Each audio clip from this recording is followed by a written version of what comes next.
I have another solution. Maybe we can go in front. Jó. Ich hoffe, wir sehen uns noch einen Moment. Nem.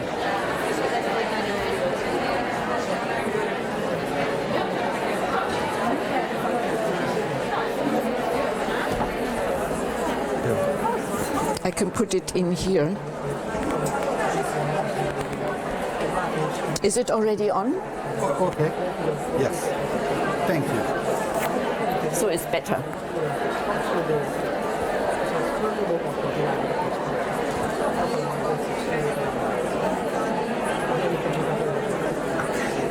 Thank you so much.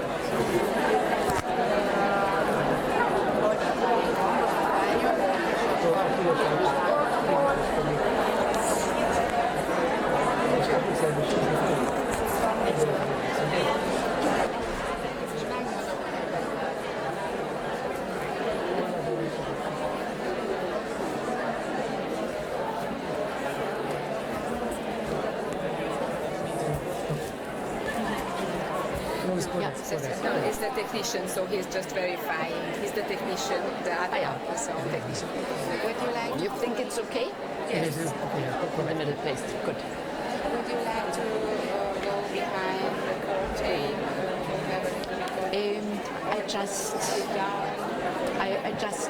Let me just orient myself a little bit. Thank you.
Darf ich Sie kurz stören?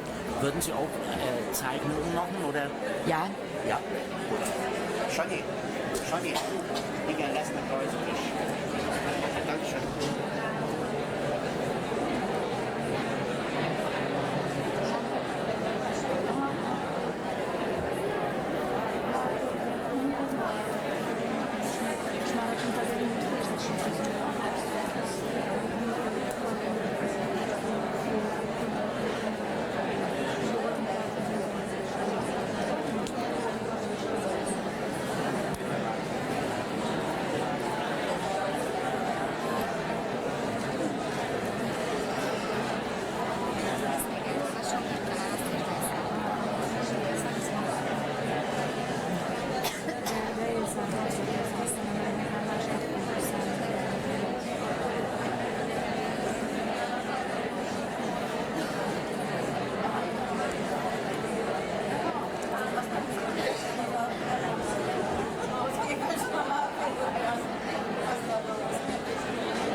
első körben azt mondtam, hogy ezt felejtsük el, ha két nappal elsőként, és úgy tudja megoldani a telefonkonról, mert akkor mondjuk te is felvágod a telefonkonról.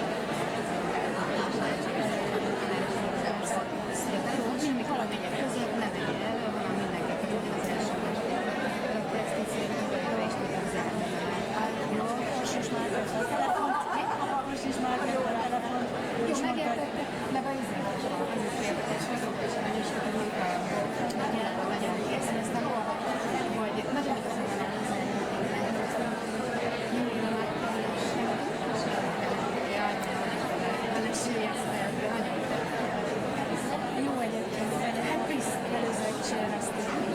előtt, mert én még ugye nem voltam így velük, tehát hogy nekem meg én azt is várom, azt mondtam talán, hogy közelebb áttartsam, mert ez annyira fura, tehát annyira közel érzem magam, plusz őket, viszont az olyan, hogy hiányoznak.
You just do your work and call me in. I'm total in service. I only want not to confuse. Okay.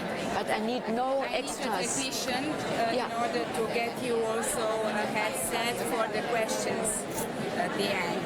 Perfect. So I want to have this set. But it's all in your hand. Please feel as the one.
És akkor ugyanez ezeknél.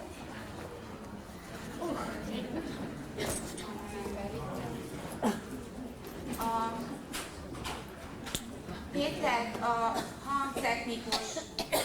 hangtechnikus Árján Péter keresse. Igen, hogy az előadónak a fülhallgatója ugyanúgy működik, tehát amikor kérdések lesznek, akkor ő felveszi, és fogja hallani a fordítást, jó?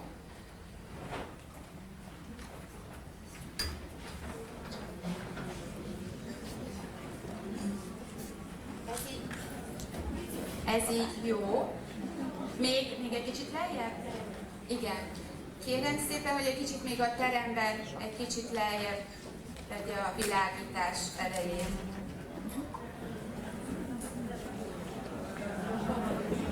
Így jó? Így jó.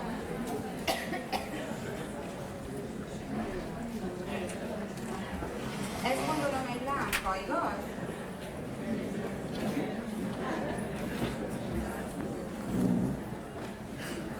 Ez egy lámpa?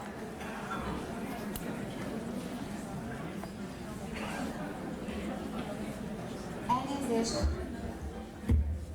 Én nem látom önt, lehet, hogy ön felém néz ott fentről, hogy ez egy lámpa? Nem. Jó. Akkor egy nagyon picit itt lehet, hogy a pulpitus csak egy kicsivel több fényesen.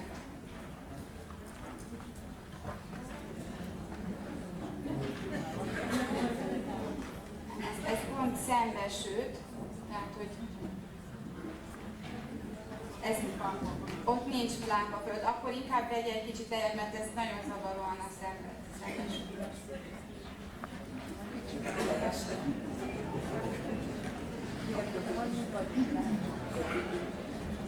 Ezt tulajdonképpen megbeszéltük a technikus úrral, ez az egész azért volt, hogy a későn érkezők is be tudjanak jönni, és mindenki helyet tudjon foglalni. Nagyon sok szeretettel köszöntök mindenkit. Nagyon örvendek, hogy kinőttük a memóházat, ahova eredetileg terveztük, pedig nagyon szép helyszín az is. És szeretettel köszöntök szülőt, tanárt, érdeklődőt, mindenkit, aki itt van, és érdeklődik, és úgy érzi, hogy dolga van ezzel a témával, mert mi biztos, hogy úgy érezzük, és ezzel a mai előadással nem csak a könyv, a magyar kiadást bocsátjuk útjára, hanem reményeink szerint el is indulunk egy olyan úton, ami arról szól, hogy ébresztő. Tehát, hogy itt dolog van. Úgyhogy maradjunk kapcsolatban, nézzék meg az eliant.hu oldalt, ami mostantól éles, és ahol most, ha minden igaz, élőben is közvetítünk, közvetítjük ezt az előadást. Úgyhogy átadom a szót Michaela Glöcklernek, akit nagyon sokan, mint a Gyermekkalauz társszerzője ismernek, több előadást tartott az évek során itt Magyarországon, és most egy éve szinte kizárólag ezzel a témával járja a világot, mert mindenhol azt érezzük, hogy nagyon nagy szükség van ezzel foglalkozni. Úgyhogy köszönöm, hogy elfogadta a meghívást, és átadom a szót.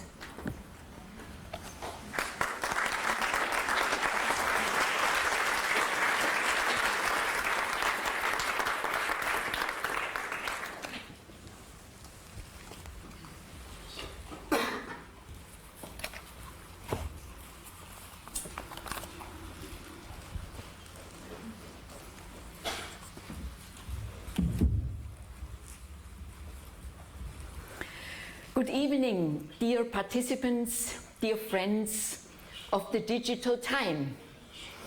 We are all here because we are concerned but also happy to live in a time of digital media, and we see meanwhile all the benefits, but also coming up more and more shadow sides.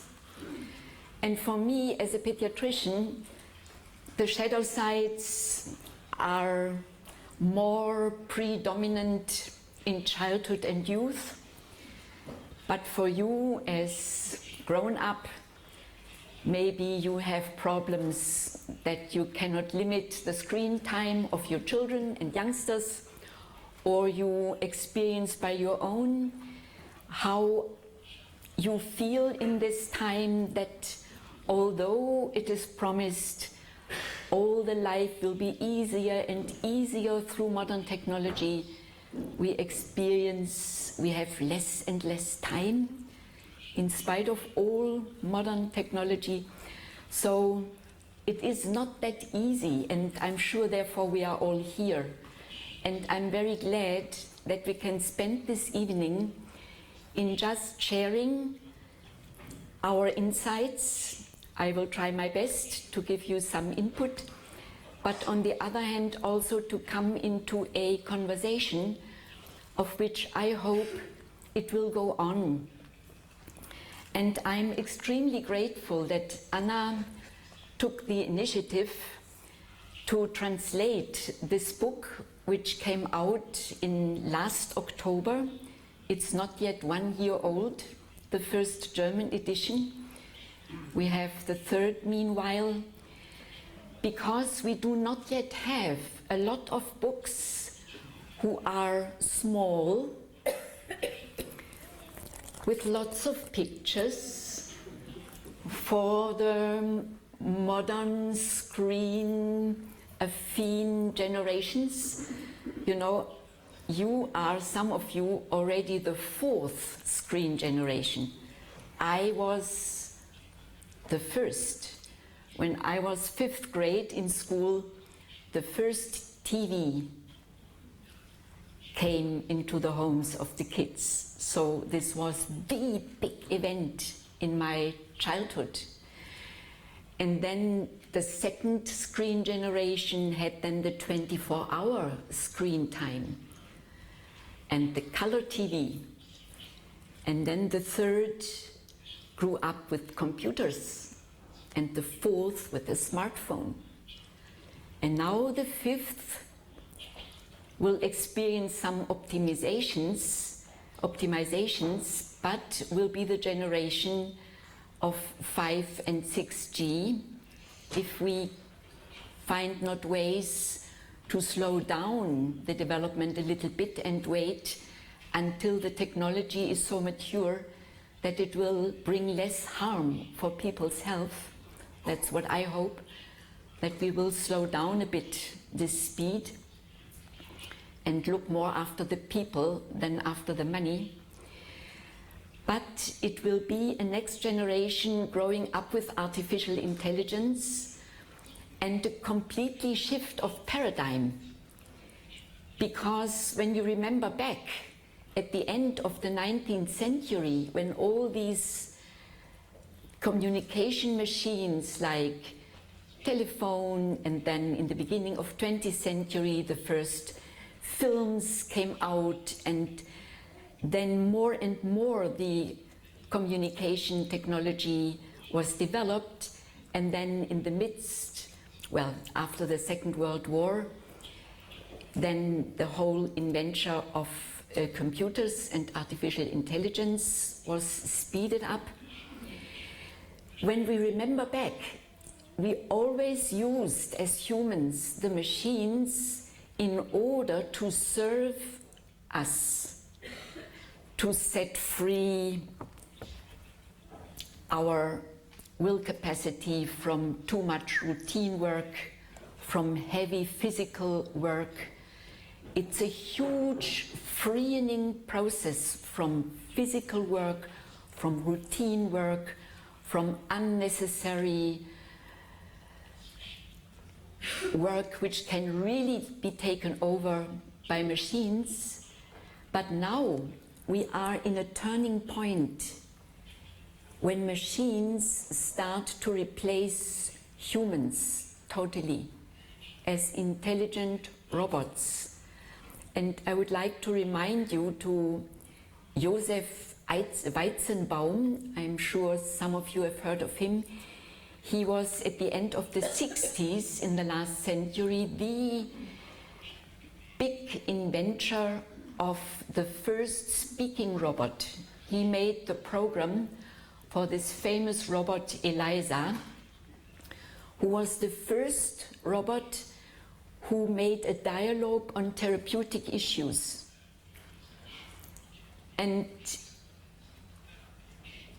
then for Weizenbaum, it was the biggest surprise that the physicians, the psychiatrists, psychologists were happy and bringing this up in the professional journals. They were happy that now we have machines who can make all the basic interviews with our patients. And we can then just top up and make the final conclusions. But a computer is even maybe better than we. And this brought for József Weizenbaum the shift of paradigm, because he realized if this is true and humans start to replace the... Sorry, I'm now with the child. Thank you so much. As a pediatrician, I'm then concerned if children feel unhappy, sorry. And he realized if this comes more and more into the human society, this concept that machines can do the human interactive work better than humans, then first, what about the humans? And second, how degenerated we as humans are already that we think like this. And this brought him to his concept, and he was then the founder of the International Association for Ethics in Computer Science. And since he died in 2008, there is now all 2 years an award on ethical research on this field, that he became, as being one of the biggest promoters of computer technology and the biggest inventors, one of the biggest warners of humanity. But where it will lead to, we will see. I tell this out of 2 reasons. One, that we are now in that situation that more and more people talk with computers and not through the telephone, through a machine, but with a machine, and that more and more people love and are longing to have Siri speaking, Alexa speaking, Sophia speaking, and yeah, enjoying that computers have better controlling possibilities, a broader wisdom to communicate with me than humans.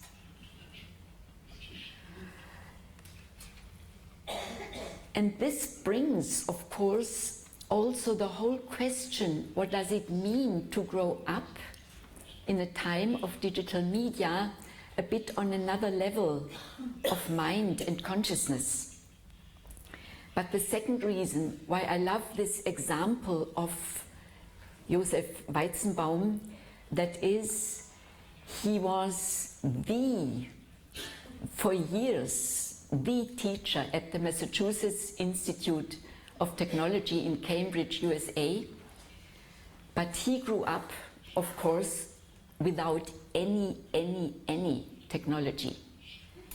His father was a handcraftsman, and he did a lot of physical work and skills. He was Jewish and left then with his family in 1935, Germany, and they came to the USA, and there he learned in school English. So all his mathematical and technological insight and studies he did beyond his 18th year. And I say this because there are so many people still believing we need to adapt the kids as soon as possible to the digital devices in order that they do not miss modern times.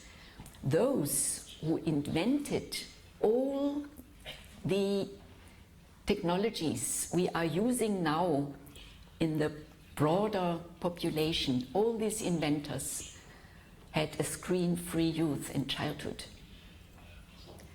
And there are already people saying big new inventions will not come, we can only optimize what we have. So I would like now to go right into the theme and give you also a little input from what is written in this book, because why I like this book is the following. It is based on mainstream research which is independent from the computer technology and its money. It's based on independent, real research. And there is, for all our questions, a solid basis. Second, it is built up age-specific. It gives for each year clear guidelines, orientation, what is healthy in regard the media time for the growing up child.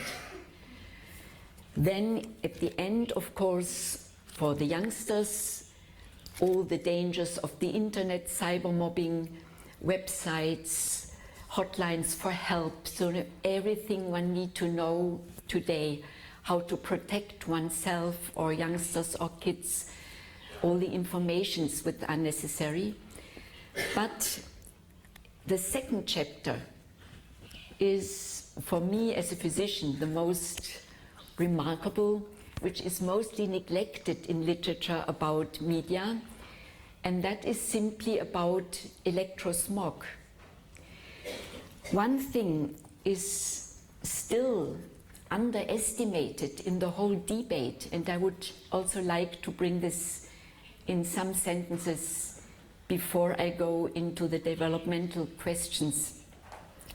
And that is that the electrosmog influence, which we have in so many electric tools we use, but particularly with Wi-Fi, mobile phone and computer technology, which will be now topped by the 5G generation, which uses very high frequencies, that we underestimate the health risks, which are for the majority of the adults not so quickly sensible, only for a minority of adults. And it took about 30 years suffering from this minority until this year, fortunately, WHO acknowledged electrohypersensitivity as an acknowledged diagnosis, of which the treatment has to be paid by the assurance companies. It took 30 years. Why so long? Because under this label, electrohypersensitivity, of course, we have not one diagnosis with one symptom based on one or two symptoms. We have a complex, slow decompensation process of our restore and immunological mechanisms we have to compensate influences coming from electrosmog, which is not only warming up, which is most known, the warming effect, which is also oxidative stress, so that the cells have to permanently fight against this oxidative stress, which is endangering the whole cell metabolism. And this can cause all sorts of symptoms. This must not cause only headache or sleeping disorder, which is the most known, or nervousness or depression. So there are many so-called decompensation symptoms which are the result of tiredness, of a lack of repair and restore mechanisms. And the humans, as we all know, are the best adaptable creatures on that globe. Therefore, when we make our experiments with mobile radiation on mice or other animals, then we can produce quite quicker significant effects, and then some promoters of the information technology just say one cannot compare the animals with humans. But if one takes into consideration that sensitive people like children or those adults who have already a lack of compensation and are disposed for this electrosensitivity syndrome, they are the first who can then show up, but they are the last who have a lobby and a strong voice. And therefore, what we can do is to look after those like kids and youngsters who are the most endangered group, and help our electrosensitive people to feel understood and support developments, because we cannot bring the wheel backwards. You know, we live in digital times, but we need to find ways to compensate the problems and to set healthy limits and to work with our brain and to take all the benefits of computer technology, but work consciously with the risks. This is not a contradiction. So of course, all we are sitting here, we are part of our time, we are using all the devices we need for our work or our private life, but this is not in contradiction with compassion with those who are less robust like us, and for those who are still in development and have to cope with influences which results will come out in 30, 40 years, but not tomorrow. So this chapter is also in here, inclusive, a very nice picture where you can see how strong the influence is with a 5-year-old child, a 10-year-old child, and an adult. So you can just bring it to your consideration that the growing up child is in another sensitive situation. Yeah, and now I would like to describe some influences, and I will do this combined with a little drawing.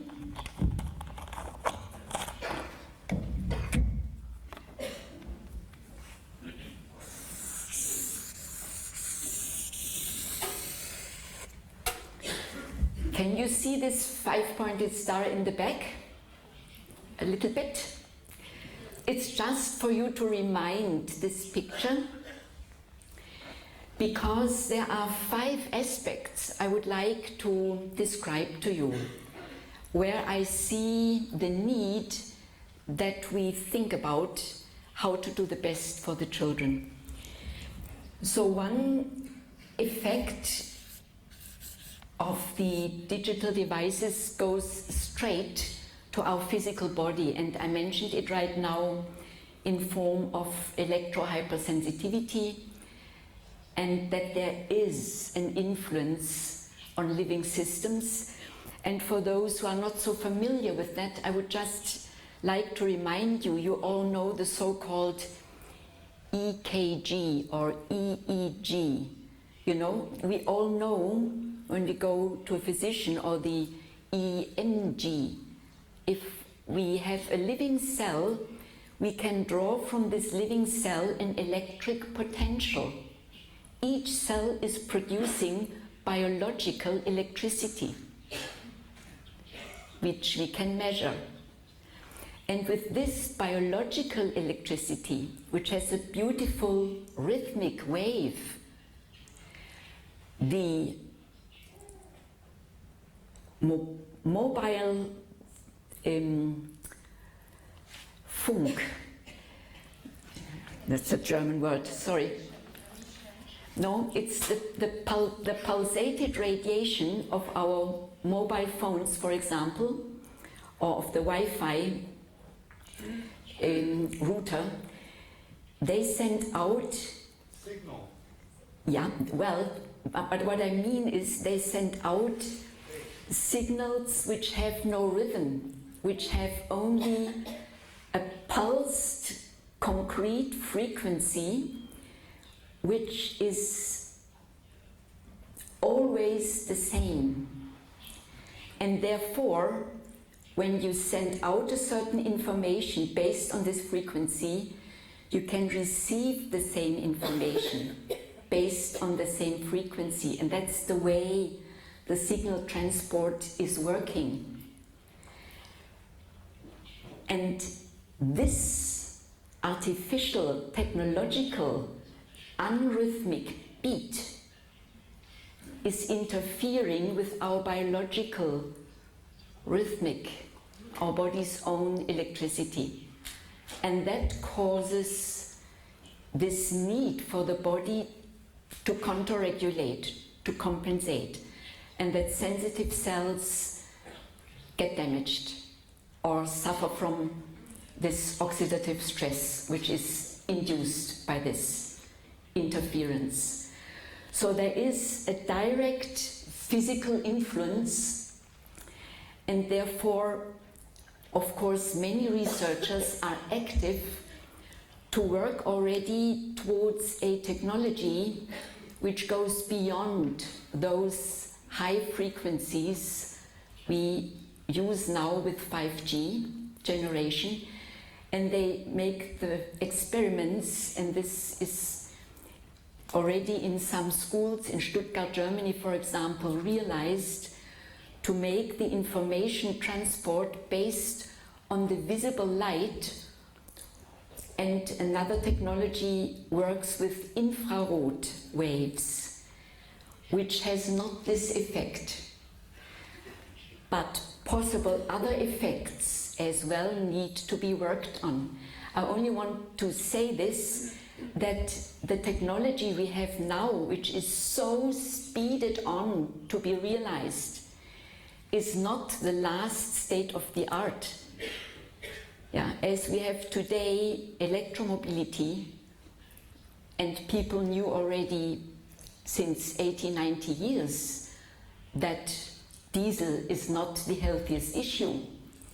Yeah, but the big win was not yet made. So one uses, of course, the technology until, the problems, the side effects are becoming so obvious, and the new win with the new technology is then so good and in front that the shift of paradigm comes. But therefore, people like me are really promoting wherever they go. Let us speed down and wait until we have a more healthier technology.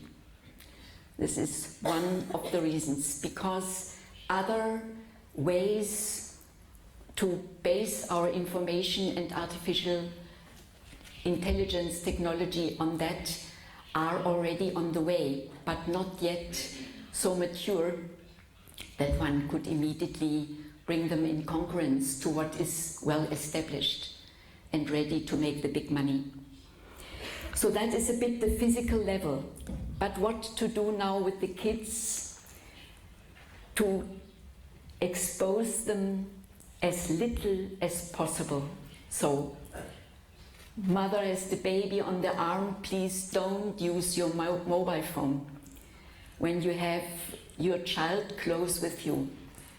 Just make clear your child needs a human being, and when you need to communicate with other people, then you leave your child for a moment in a safe place, and then you do what you need to do.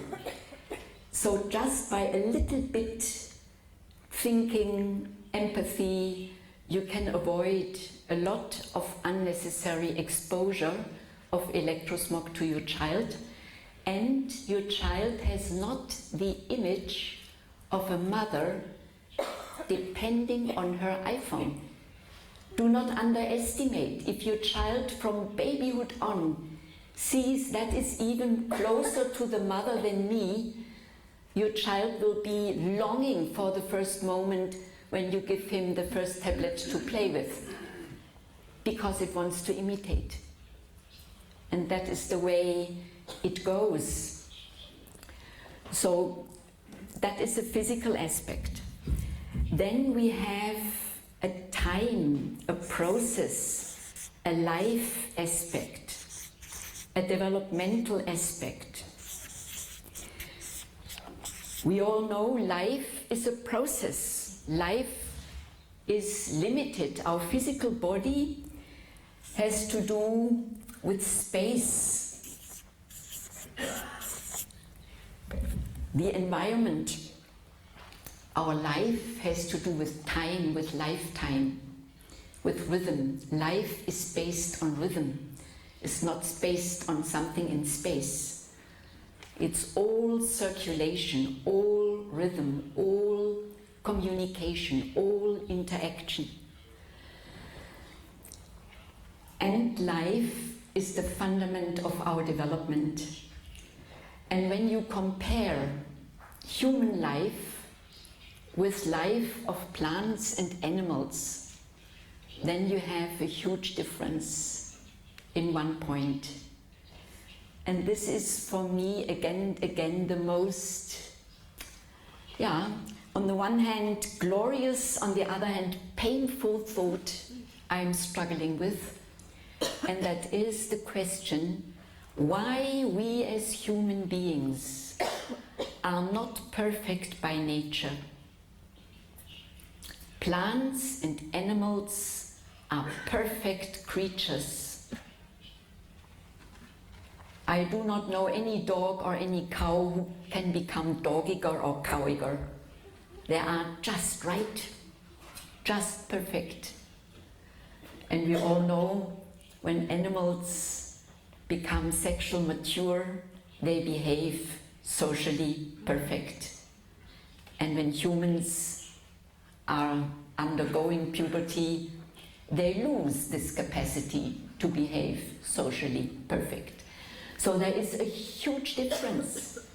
Evolution is able to bring about perfect creatures.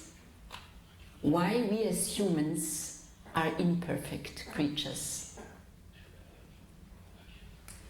When I studied medicine, I was told the human character is formed 50% genetics, 50%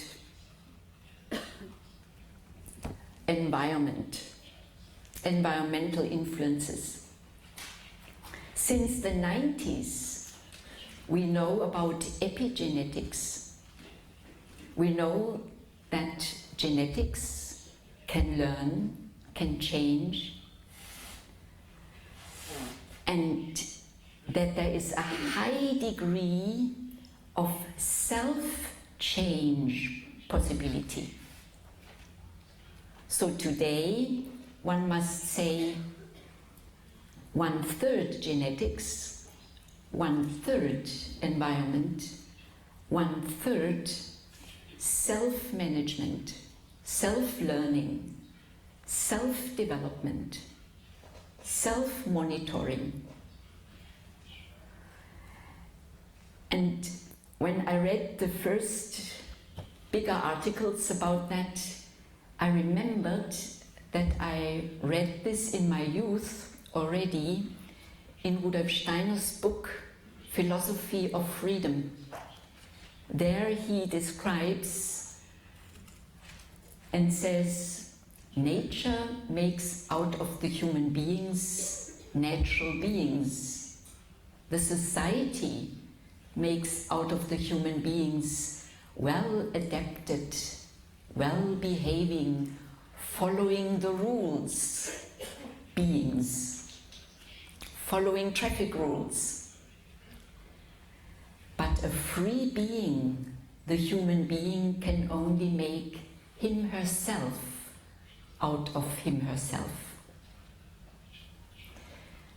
And I took this into my life, this idea, because I realized there are so many people who say freedom is not existing. Yeah, that is for me the guarantee that freedom is existing, because no one can force me to become free. If I do not do it, I will not have it. If someone could force me to be free, freedom would be not a reality, isn't it? Yeah, so the question is, and that makes this theme of artificial intelligence so modern, so important. The question is, in what direction humanity is developing? Because it depends on us, on the humans, how we will develop, on each of us. And if we become computer addicted, then that's it, then we are computer addicted. When we are then guided and controlled one day, not only by authoritarian governments, this is already in many countries on the way, but also by machines, because machines are much more safe and sure than the humans, then that's it. We become exactly what we want to become, what we think about us, about machines and about others. And therefore we have a huge responsibility for us, for our environmental people for which we care, and a co-responsibility for humanity. And therefore it is so important to realize how the fundament of free decision making is made throughout child and youth development. Because our frontal brain, which is the decision-making, controlling center of our brain, needs 15, 16 years to be established. Therefore, we allow 16-year-olds to vote, because with 14 we would not yet be ready. Therefore, for example, Greta Thunberg, with 16, she came up with her Friday for Future. With 14, she was still in puberty depression. Yeah? Brain was not yet matured.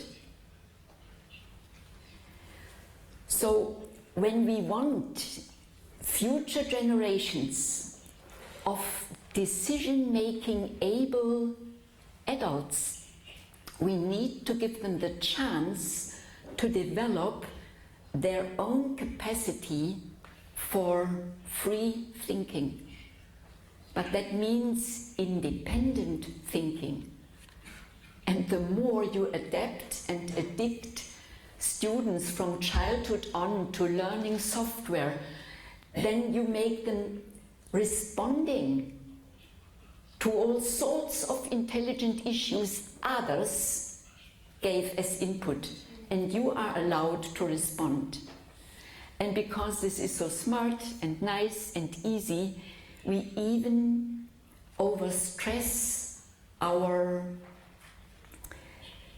praise system, hormonal system in the brain, which is the same which is stimulated when we take drugs. Because we feel good in doing this, and that it works so fast, and that we respond so quick, and that everything is so smart and fine and close and colorful and perfect. But our brain, ready for self-reflection, remains underdeveloped, cannot develop, because the stimulation is not there. There's a very important book by Thomas Fuchs. He is a neurologist and psychiatrist, has a chair, the Karl Jaspers chair, which is quite famous in Germany, in Heidelberg, and he wrote the book The Brain, a Relationship Organ, and describes in this book the whole brain development as a complex interactive process between the brain of the child and the natural environment and the natural body. The whole sensomotoric environmental interaction is the adequate, appropriate stimulation of the brain development. So the real space, the real time process, not the speeded on, which is not realistic, not the wrong colors, not the exclusion of all the senses. You know, what senses do we need when we are using our screens? We have the same touch experience independent of the content, and we use eye and ear, and that's it. All the other senses, the whole body experience is excluded.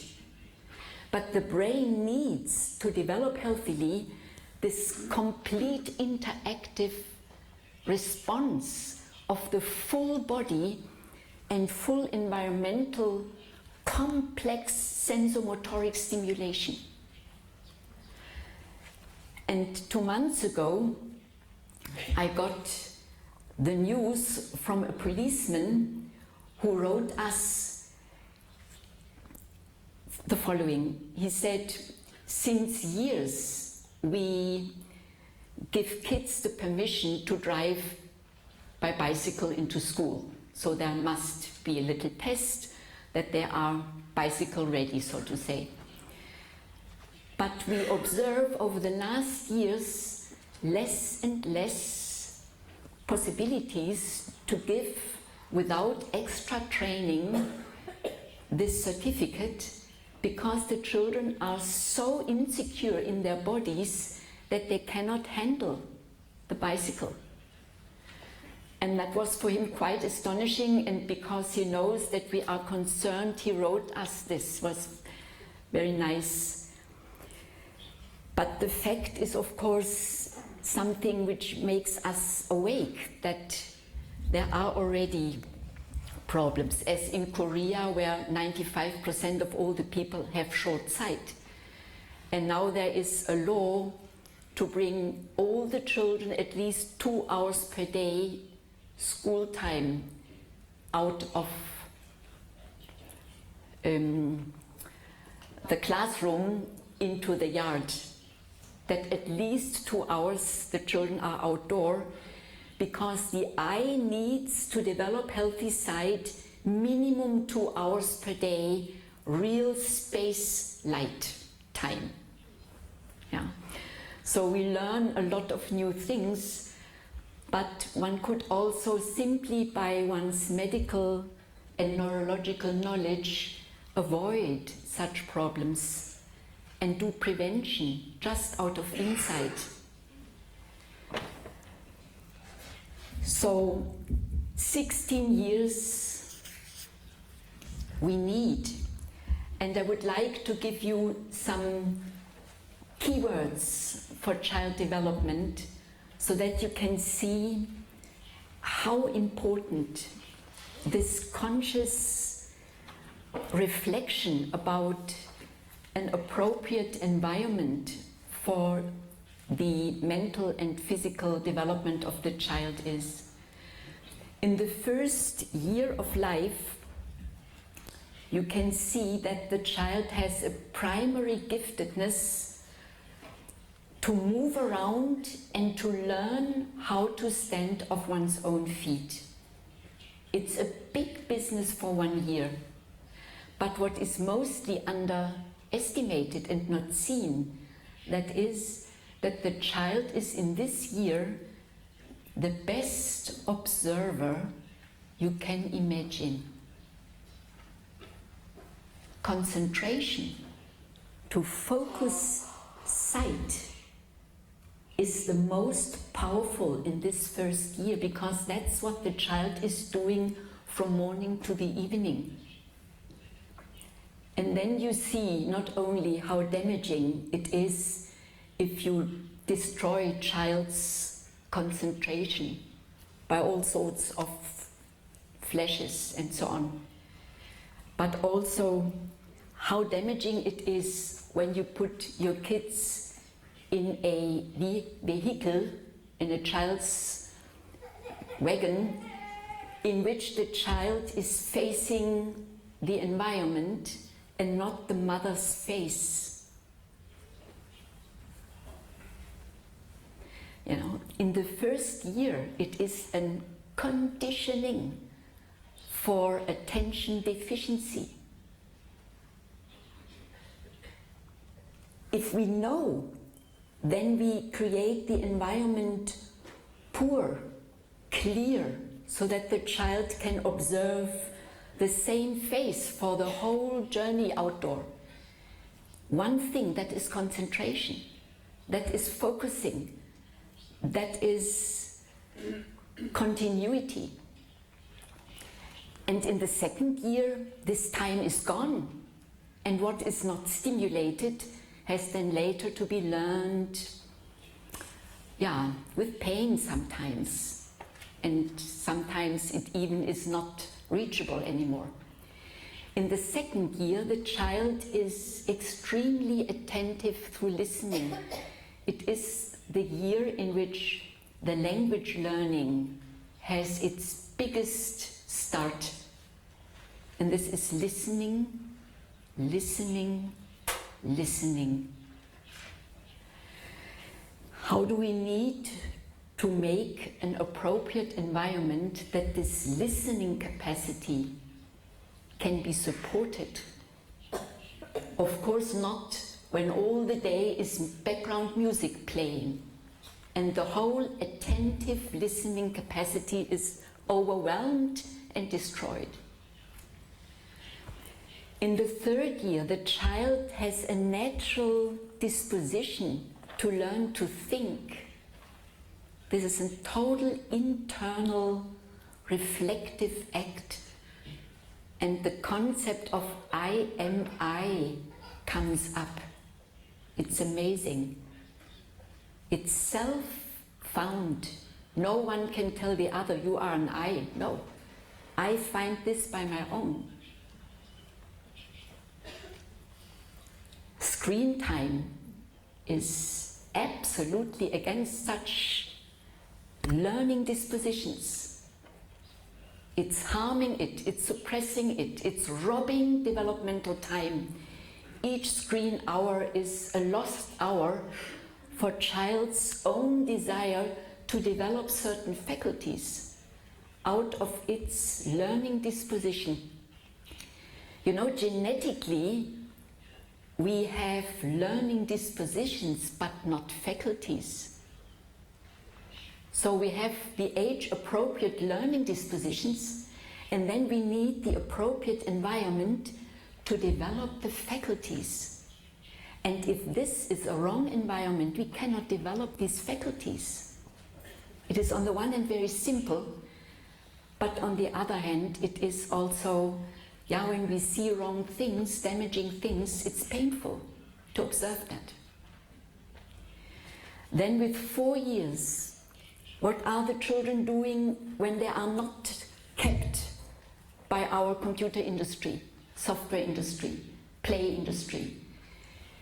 They love to repeat. You know, a faculty we need later to repeat, to repeat, to repeat until we are able to. What we need in the arts, what we need for many, many faculties, we need to repeat. It's a learning faculty.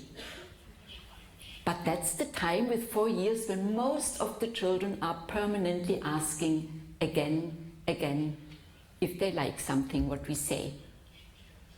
If we do a little verse, a little song, they want to hear it again. Or they ask, why?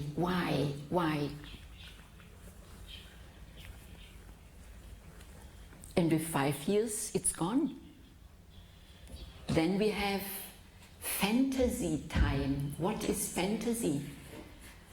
That child's intelligence, child's way of thinking is stronger than reality.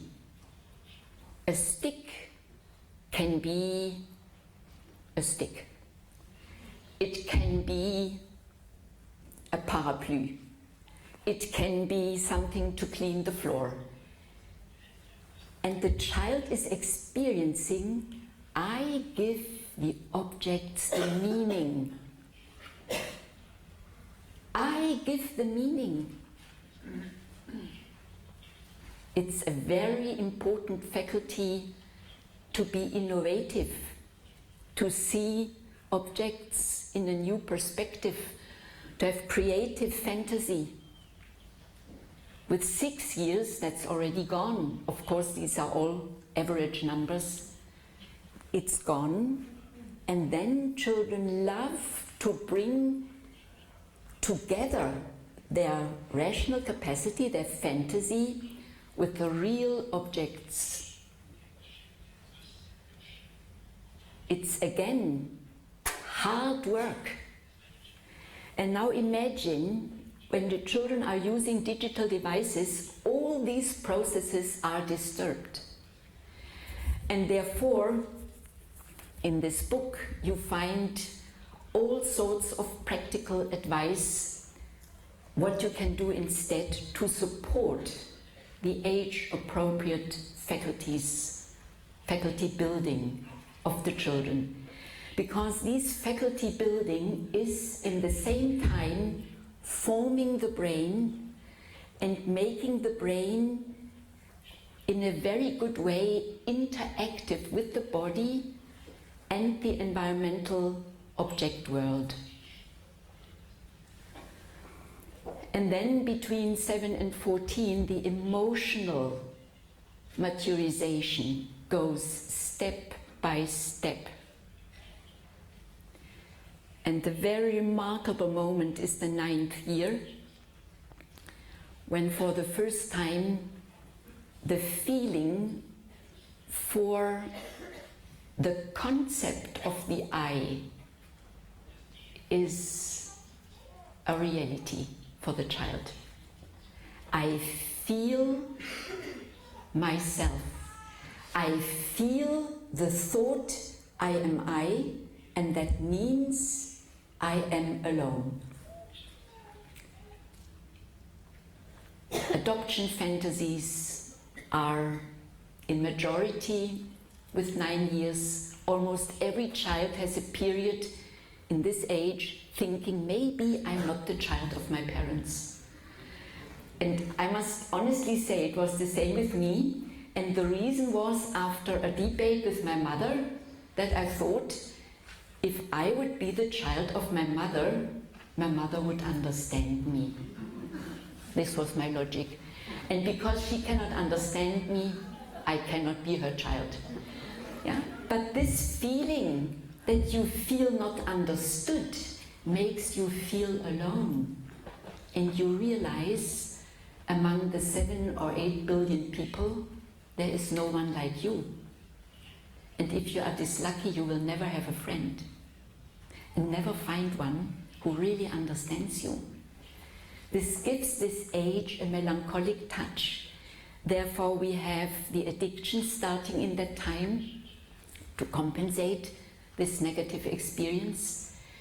And we have, of course, computer addiction and the whole epidemic communication disorder, Facebook, Twitter, and so on, starting in that age, because this is something like a replacement.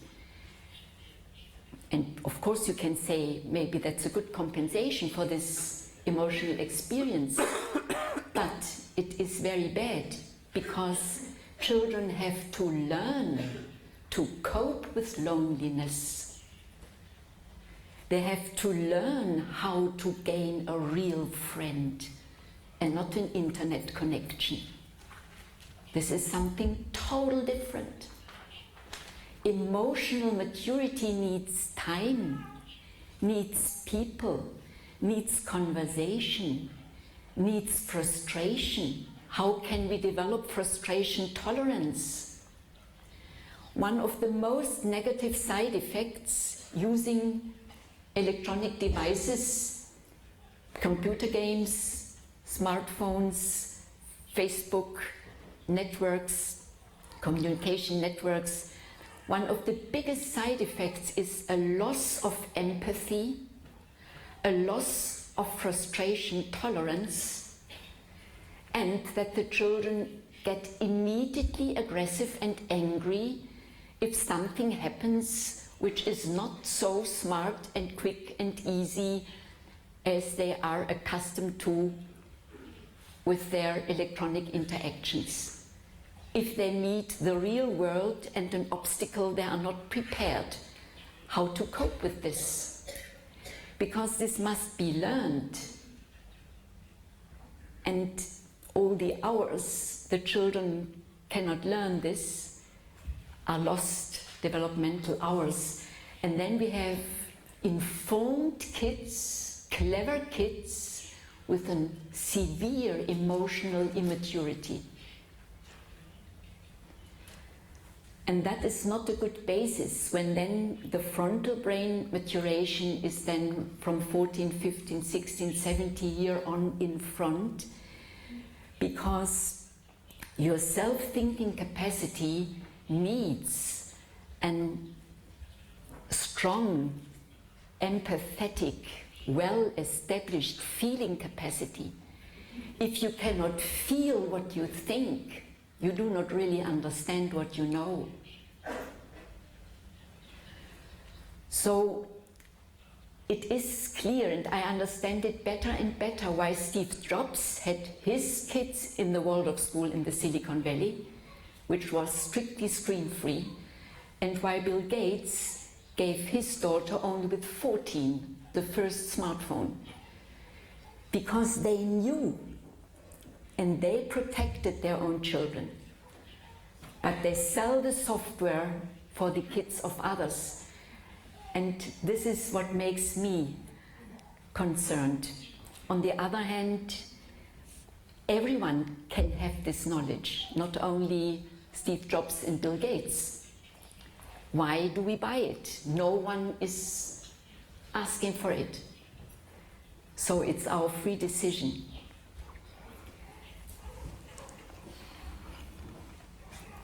Yeah, dear friends, this is the first part of my contribution, just to give you a feeling that screen time is a good thing for adults. Like we do not allow our kids to drive a car before 18, so we could say media education in school should help the children to understand the computer, to know how to program, to know how to create a software, to know how all this functions, and that is a beautiful technological curriculum. But then to learn in high school to use the computer when it's really needed, and not just to make fun or to make the teachers lazy and become learning companions, and the real teachers are the learning software. Yeah. Of course, some teachers are dreaming of that. It's much easier to accompany a learning software than to prepare well and to make the teaching interesting and interactive with the students. It's a challenging profession. I have all respect. But in focus should be the child and the young person. And I would be very glad if we could have now maybe a sequence of conversation that I know why you are here, what questions you have, and then I'm happy to round up our evening with another contribution. And thank you, dear translator. Was it slow enough, my speaking? Could you cope? Can you show up? Yeah, thank you. For you, for understanding.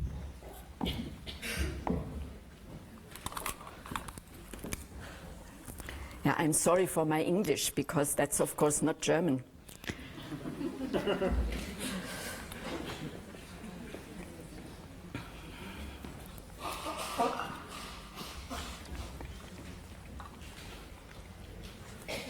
So I accomplished this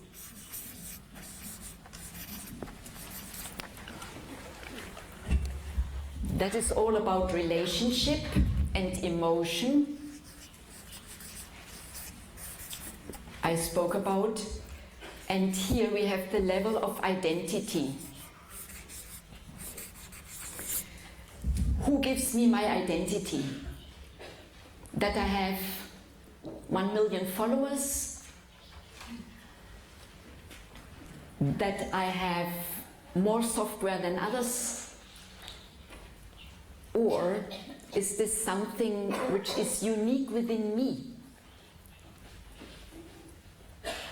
That I develop myself in the direction of my choice.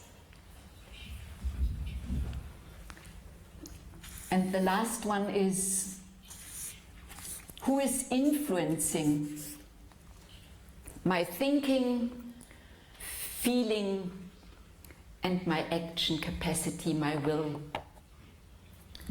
Whom do I serve? Who is directing my life? Yeah. Now, please. I have asked him to help me with the microphone on that side of the kérdés.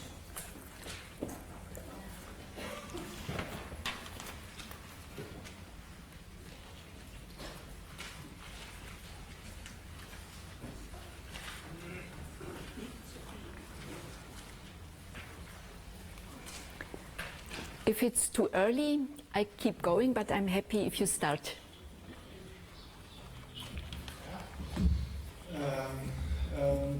Well, I currently work in a water school here, and I have a university degree in computer science.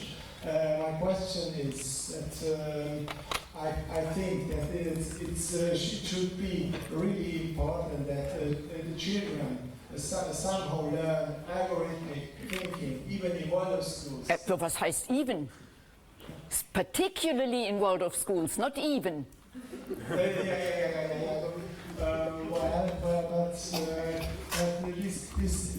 This seems to be a problem for me, at least here in Hungary and other schools, that this way of thinking, algorithmic thinking, is practically not taught well enough before high school, before 9th degree. Agreed, but not before 9th grade. How is this done in Germany and Austria? Well, this is in the curriculum. Yeah. Edwin Hübner brought this fully in his curriculum suggestions. And when you read Rudolf Steiner's curriculum on technology, you will find that he brought the technological curriculum to the latest top of knowledge of his time. And for sure, it would have gone on like this. And if we do underestimate this, then this is our problem, but not Rudolf Steiner's problem. Yeah, I can only encourage you to learn about the computer and to use your brain as much as possible, but not to become depending. Yeah, thank you. Yeah. That's the little difference.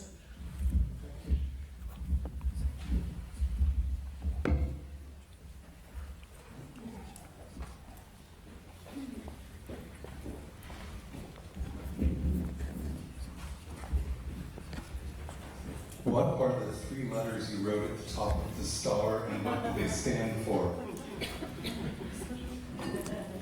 Thinking, feeling, willing. Denken, fühlen, wollen. Sorry, you are so good. I should have written thinking, feeling is the same, and will as well. Yeah, you're welcome.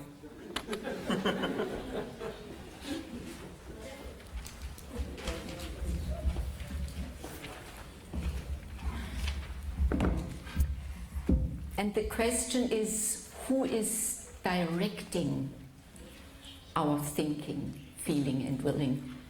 Yeah, who has influenced how you think, how you make your decisions, and how you emotionally react? Who is provoking this? Who is creating that? Because we do not have all this by nature.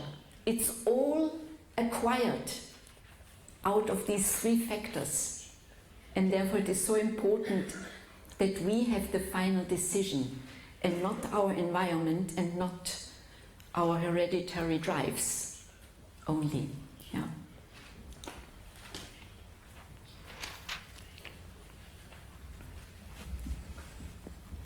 Én szeretném feltenni a következő kérdést.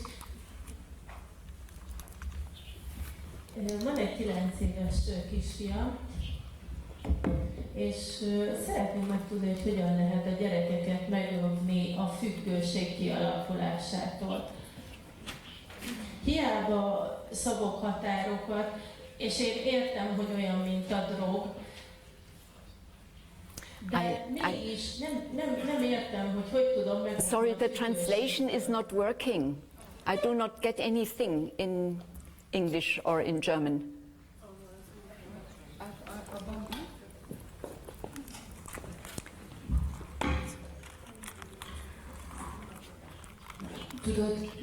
Now I can hear you, yeah? That's fine. Do you hear him?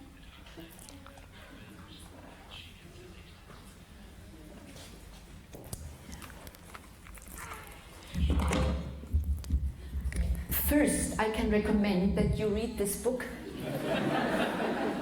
up to the 9th year. Second, that you do this together with 2 or 3 parents who have the same problem, that you are not alone. And it's all said here, but I can make it short.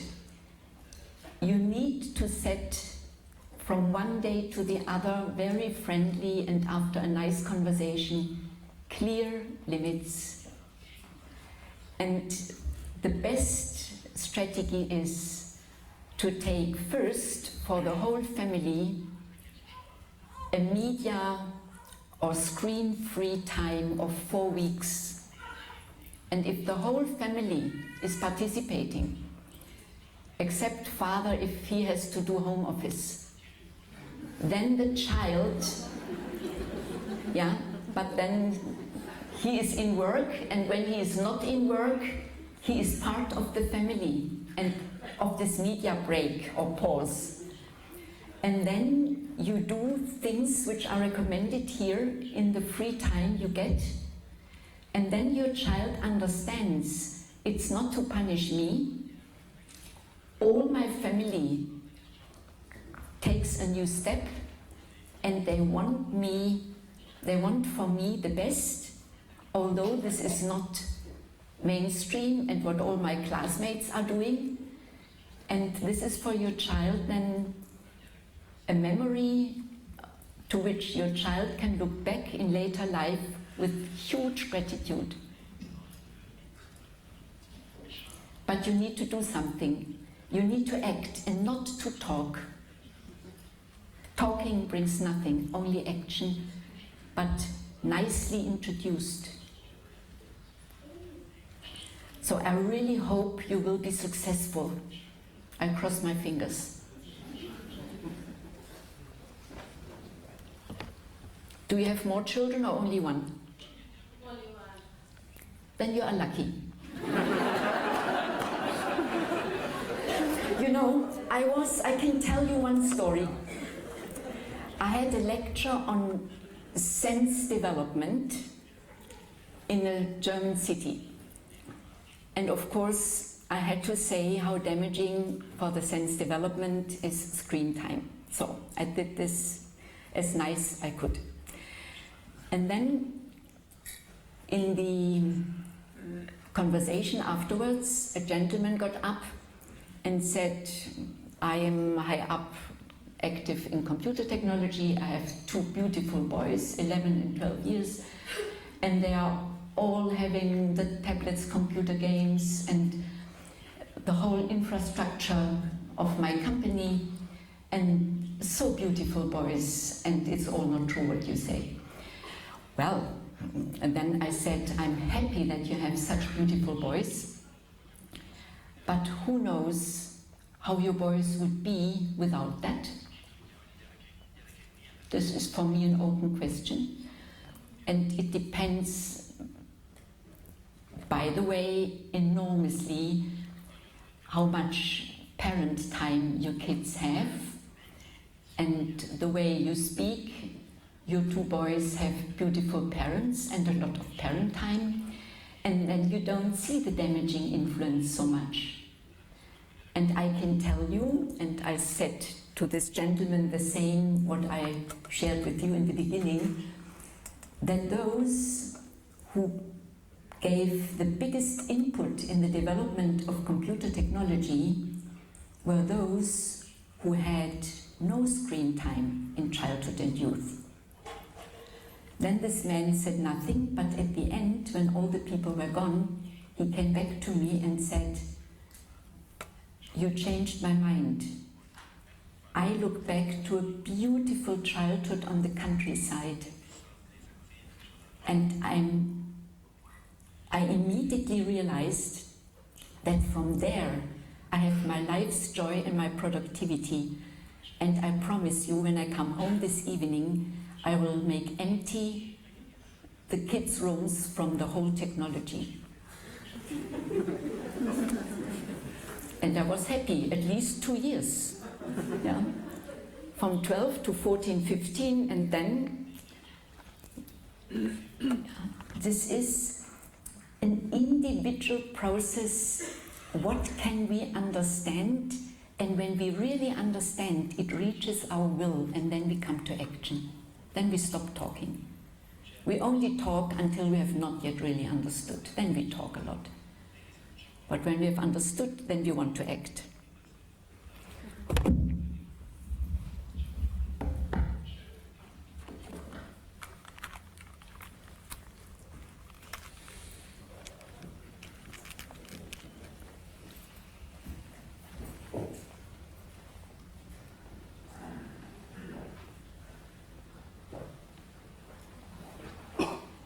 Here is one.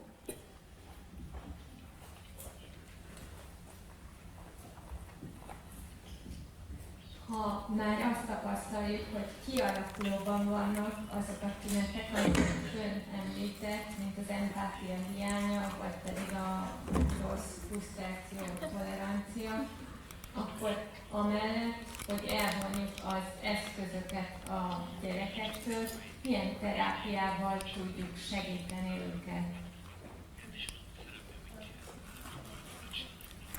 Yeah. You know, that is really the reason why I'm so happy that this book is now out, because there are all the activities you can do at home listed so that you have a clear guideline also for teachers who have a day school, what to do with the children in the afternoon instead of screen time. But when the children are not yet able to become self-active, then they need therapy. And then music therapy and movement therapy, body work and movement therapy is in the beginning the best. Because through body experience and movement experience, they experience their body and the brain gets the input from body environmental interaction. And music is the most healing and regenerating for the brain, because classical music is pure mathematics in tones. Classical music is like brain gym.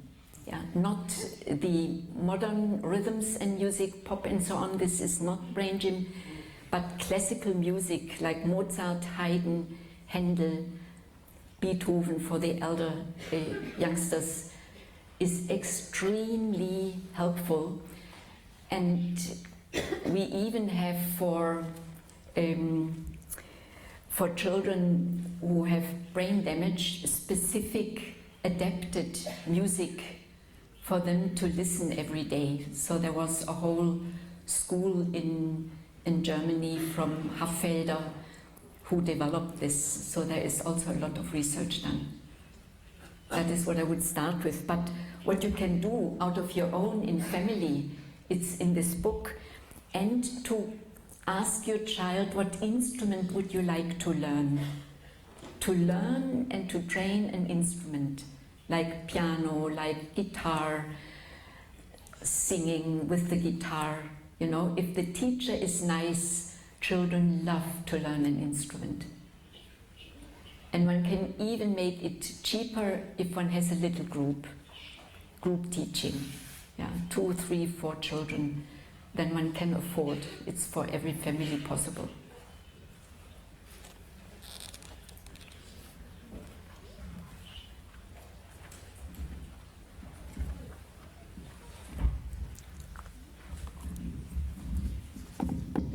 Én azt szeretném kérdezni, hogy mondaná nekünk pár gyakorlatot, amit mondta, hogy ilyen movement therapy, hogy azok is kézzelfogható dolgok, amelyek haza, akik nem veszik meg a könyvet. De már ez is sok volt, hogy mondta ezt a zenetanulás, meg a brain gym, meg ugye a klasszikus zene. Ez a mozgásterápia, ez mit akar? Nekem 13 éves esetleg, ha valamit még külön ennek a korosztálynak is mondani. Ezt megköszönöm. Mm-hmm. Yeah. I do not know what is available here, but I'm sure you have bodywork centers, so gymnastics for all the ages. So I would go in a very good gymnastics center and make a specific program for your boy, because mostly the children who have a lot of screen time have already big problems with their skeleton. They have an underdeveloped muscle system, so they really need body work.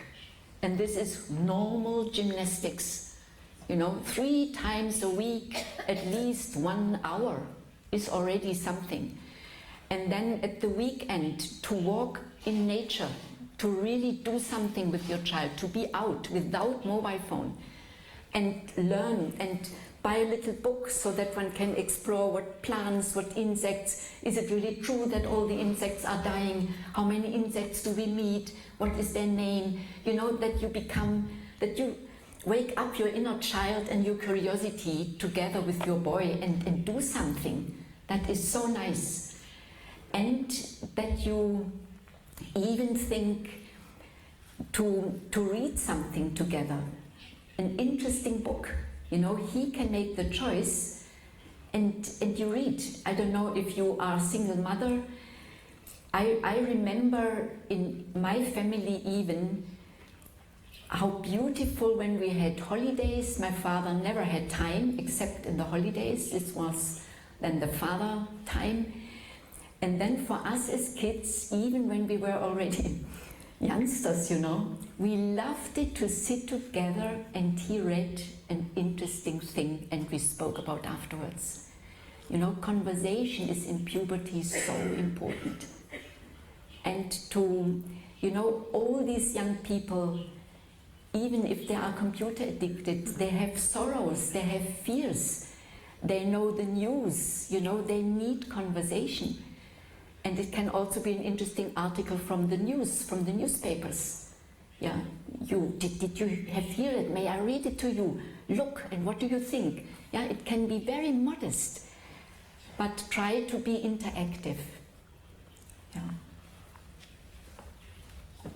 And of course, I love eurythmy. This is another thing. Eurythmy is extremely sensomotoric, integrative, valuable.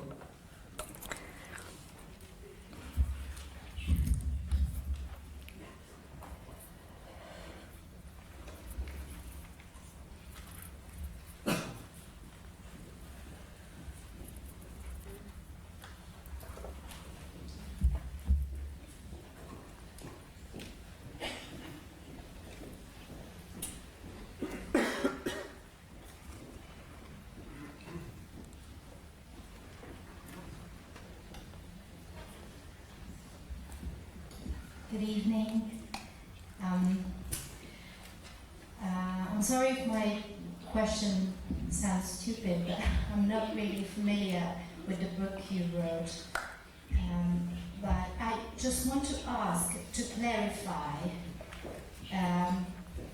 if you are advising to cut every screen time, so all of the screen time,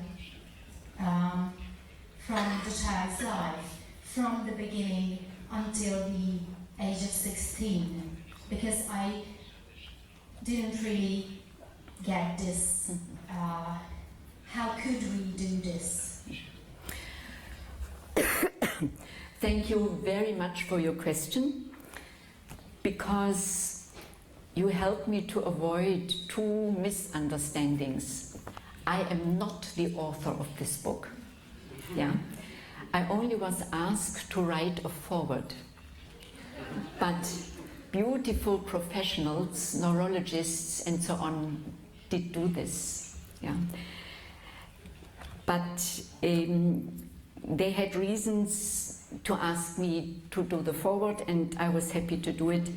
And since that, I'm connected with this book, and I'm happy that they gave me the right to give the permission for all the translations into other languages, which gave me the possibility to do this according to the needs, the situation, because I will not make any money with that, you know. I want to help. For me, this is a tool to help children. And so this is the first. I'm happy to say this. And the second is, when you understand, and I tried to give some examples through child development, its body and emotional maturization, that screen time in this age is poison. You know, when you have got this, then in each family, in each situation, you find out how to minimize the exposure. And that is the message. To minimize the exposure in the sensitive developmental ages, and to look for a school which has a good media policy and help the children to understand the computer first before they use it. That is a sort of ideal, but life is full of compromises, and if you find the compromise which is for you the best, then be lucky. Yeah. So it can never be an either or, because the digital devices are part of our life. But for example, I never wanted, was my personal decision, because I grew up, for example, without TV. Yeah, because it was not yet in the families, and my parents were far too poor to buy it in that time when I was a child. So I grew up completely screen-free.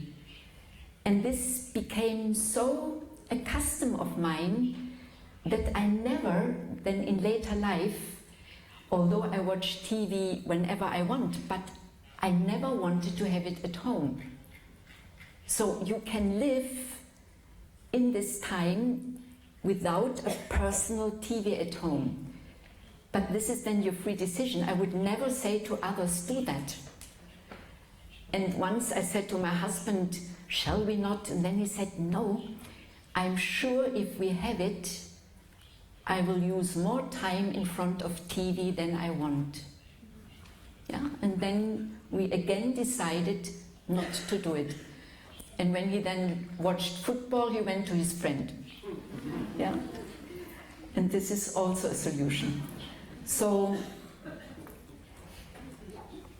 I know many families who use the media issue as a tool to develop good family rules. This is also a very important thing. For example, here is recommended in the average when children are beyond 9, so before 9 it should be avoided if ever possible, but then 30 minutes in the average per day.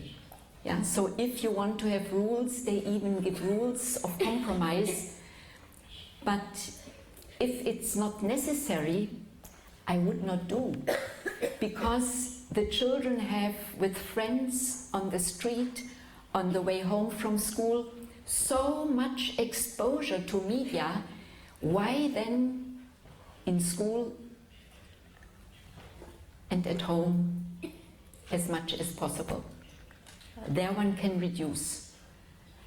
And the better school and family work together, then even in some classes they can develop a new identity. We don't need that, or we do something alternative.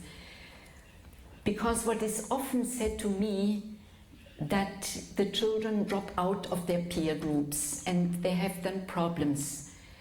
But then I really must ask you, who will be able in later life to remain on one's own feet if one had never had the chance to carry through another opinion than the mainstream? How can you learn to become authentic when you never experienced, I'm not part of the group? I had to find my own way. So it's really the way we look upon situations, what answer we get out of this. And if people want to have it as smooth and well adapted as possible, then you can do. But then freedom and self-determination will have a very, very low chance to grow. And that is the big responsibility of parents and teachers.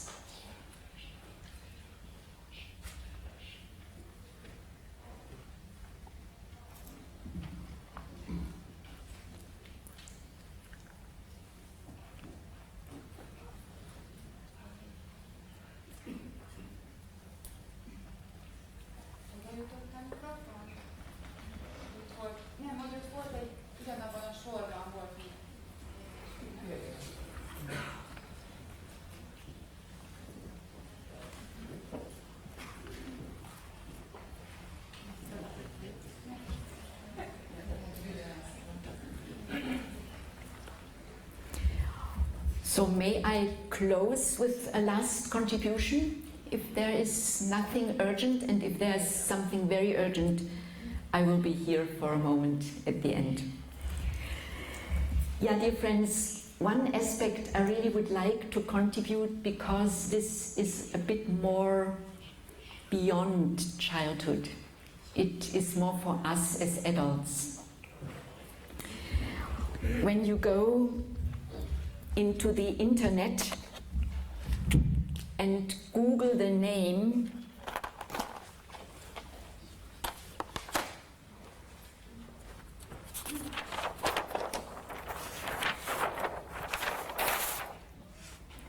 for example, Ray Kurzweil,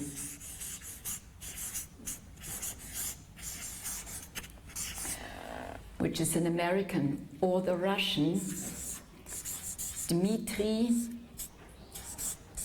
Itskov. Then you find brilliant computer freaks, famous people with huge money. Dmitry Itskov is a Russian millionaire, totally engaged with artificial intelligence and promoting a future of humanity. I'm sure many of you have heard of this already, because others are also on the way.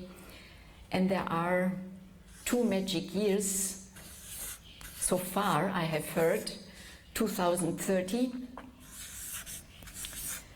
and 2045.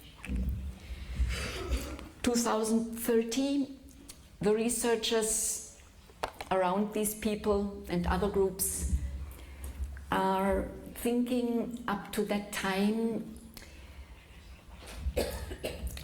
technology will be that advanced that one will be able to bring from a very carefully frozen brain the information back to a robot who can then reactivate and re-enliven the whole intelligence of this person who died, let us say, now or 2 years ago or in 10 years.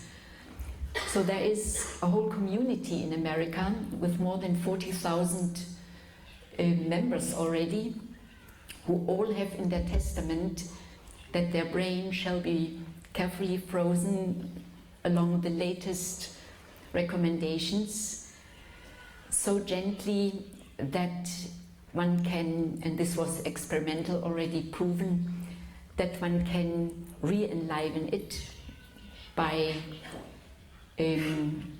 so the cells, the cell activity re-stimulate. And the plan is that if the artificial intelligence development has improved, that then one can bring the informations from this brain on this computer, so that the families get back their passed away relatives for their eternal life on earth, so to say. So this is prepared as a new branch of technology, but also as part of culture, of IT culture. And the other is the year 2045, this topic of singularity, that humanity shall be ready at that time to say farewell to its biological past, and that everyone who wants it can die in the best time of his life, or wait until a certain moment when he starts to dislike his life, that then he stops and gives all the informations of his actual brain, or when he is doing this during his lifetime, from the best time of his life, on this robot who has the shape of this person. So you create your own doodle, not you, but the industry creates along your suggestions your electronic doodle with your intelligence, your voice, your way to speak, your speech program, and so on, so that you can then live on in your family as long your family is happy with that. And of course this is a learning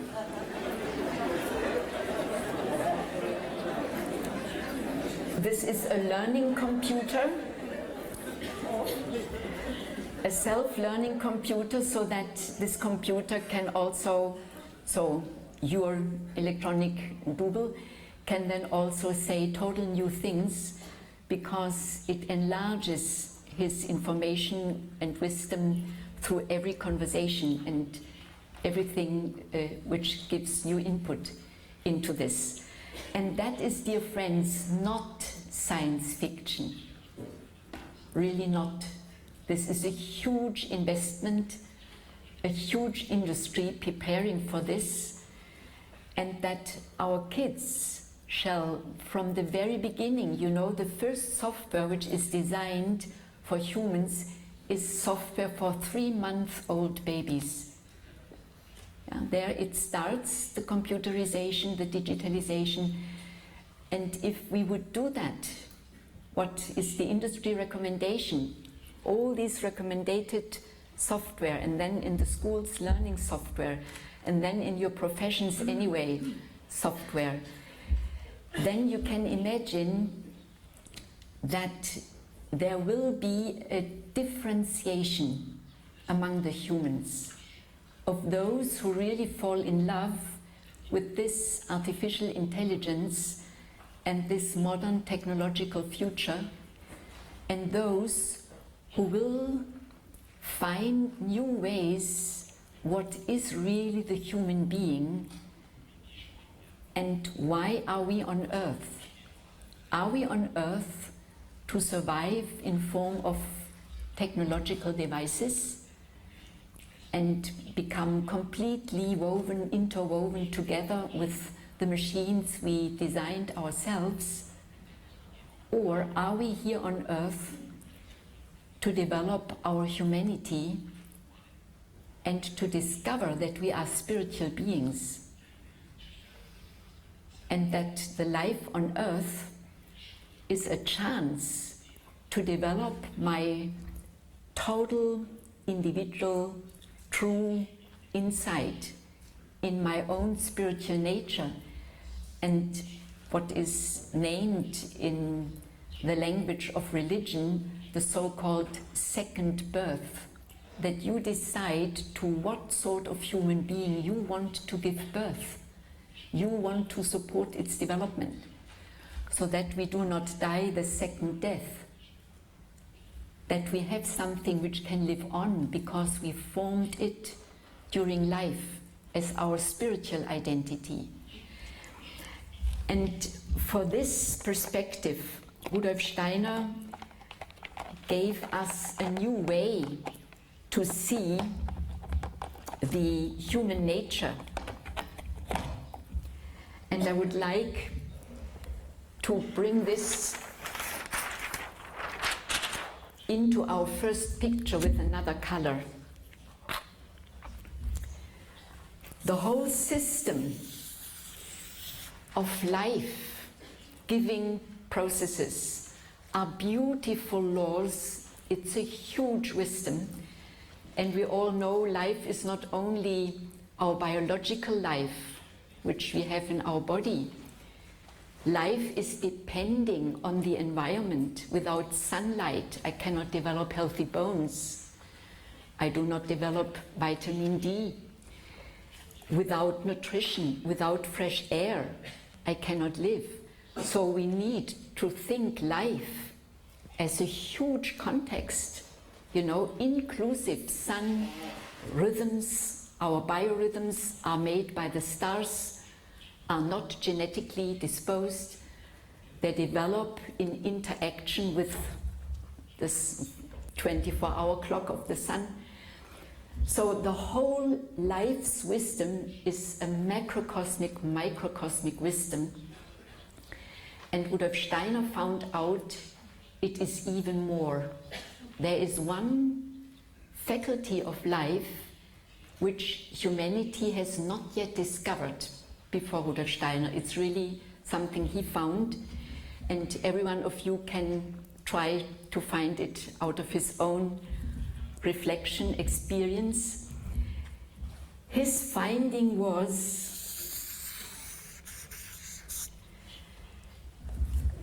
by the way the body is growing, thinking is developing. When we are aging, this does not mean that we are all get less and less good thinkers. If we grow or if we age healthily, we can even think more clear, have better visions as we had as young people. Although our brain is shrinking physically, our thinking capacity is growing. So the wisdom of the elderly, one named it in earlier times. Steiner's finding was our thinking capacity is the out-of-body life wisdom. As long as this wisdom works in my physical body, life comes about. But when I die, these life forces are going out of body, and then I live in my eternal life constitution. And before birth, I was also living in my eternal life constitution. So that there is a continuity, and in thinking we use the life forces our body is not needing anymore for growing. And when we are aging, our body loses regeneration capacity, therefore we grow old. But our wisdom grows.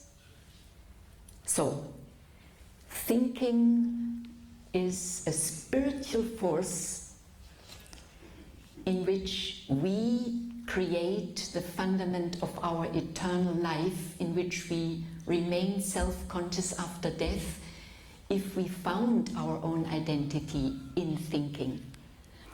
Feeling is the result of another force we have in our living body, and that is the power of differentiation.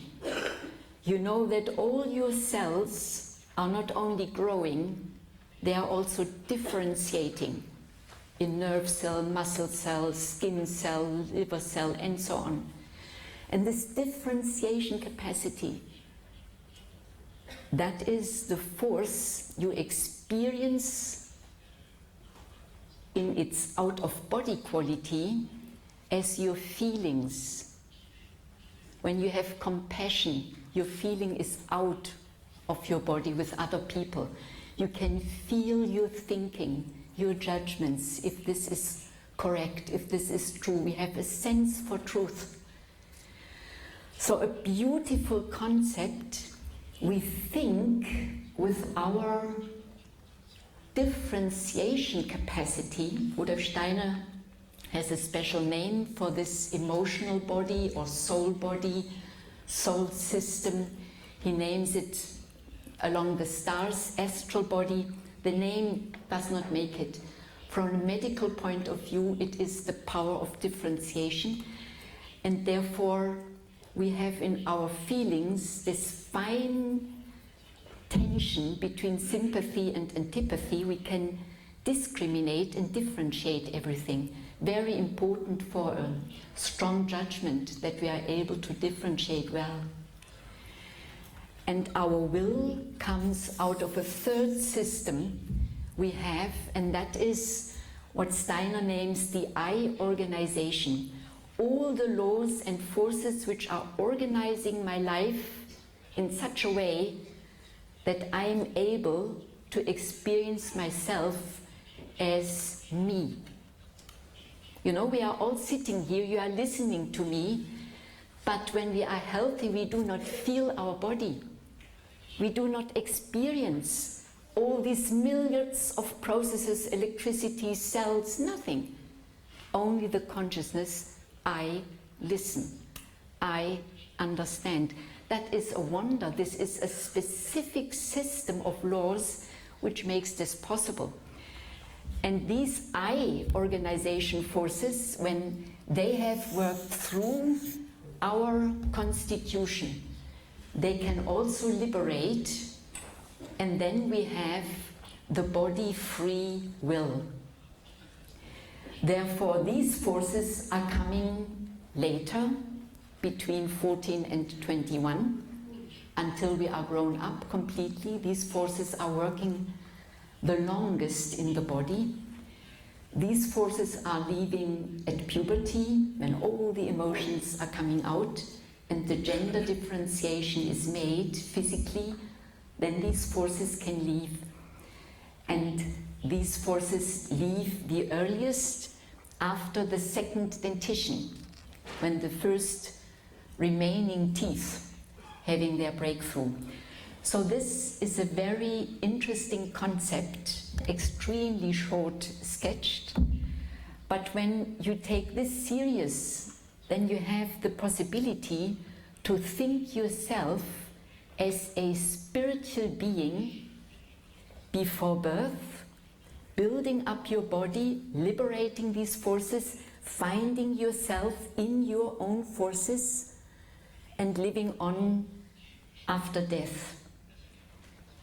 And when you have this concept, then you understand even better why we are gifted lifelong to develop in each time of our life new capacities, because we carry so many potentials in this huge wisdom that if we have an appropriate environment and good ideas, we can develop endless forward. And this gives, of course, life other contents, another meaning, and makes technology to serve life, but never ever master it. So I find it very interesting that parallel to this vision of 2045 and 30, we have also very good described, not only in anthroposophy but also in other spiritual systems, of course, pathways so that every human being as an adult can make a good decision in what direction I want to develop. And if I take not responsibility for my own, no one else will do it. So I really wish you all the best for this decision, for your kids. Thank you for coming and listening so peacefully. Thank you.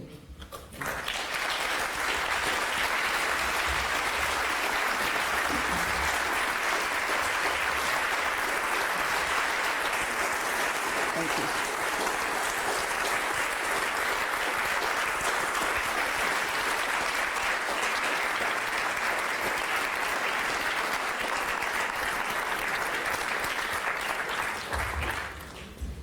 I would like to give you the first Hungarian edition.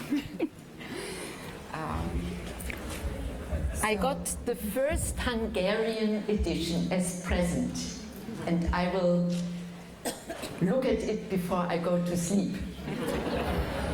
And I want to thank God, nem vagyok mondom magyarul, hogy meg szeretném köszönni, itt vannak a fordítók, akik lefordították ezt a könyvet. Hol vagy, Dóri? Zsófi?